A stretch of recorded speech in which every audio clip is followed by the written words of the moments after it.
আমি দেখি না, আমি তুমি আজকে আমার মাথায় জল দিছো, আমি কি তোমার দেখি নাই? তুমি বলেছি, তুমি মনে হয়েছি বাবা কি চোখ বন্ধ করেছিল?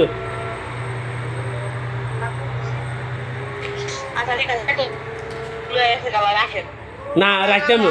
তুমি আজকে তুমি কেন ঠান্ডা জল দিছো? আমি খুব কষ্ট পাইতেছি আজকে, আমার ঠান্ডা লেগে গেছে বেশি। মানুষ শিবের মাথায় কালকে রাত্রে আমি সবাইকে বলে দিয়েছি সবাই গরম জল নিয়ে আসিও, তুমি কেন ঠান্ডা জল নিয়ে আসছো? শোনেন ভাই, আমি বলি। আবার ভাই বলে, শিবের ভাই বলে মানুষ।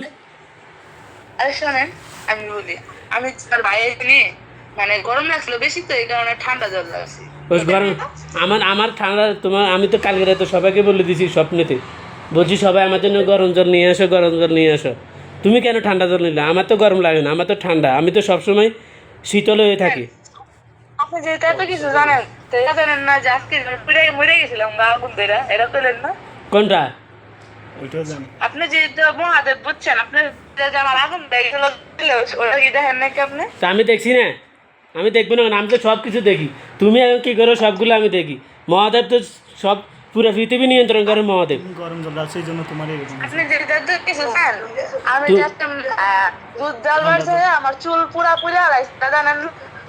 তোমার চুল এই কারণে তো অভিশাপে তো ফুরে গেছে, আমার মাথার দেন দিচ্ছে, আমি অভিশাপ দিছি না, আমি আরও অভিশাপ দিব।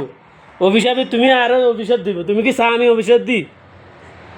আচ্ছা দেন দেন, আপনি এমন অভিশাপ দিয়েন যে আমি কালকের ভিতরে মরে যেতে পারি, তাহলে ওই অভিশাপ কামে লাগবে, বুঝছেন? না, আমি চাই না আমার ভক্ত মরে যাক। ভক্ত আমাকে ঠান্ডা জল দিল, আমি হালকা অভিশাপ দিব, এত বেশি অভিশাপ দিব না যে ভক্ত মরে যাক।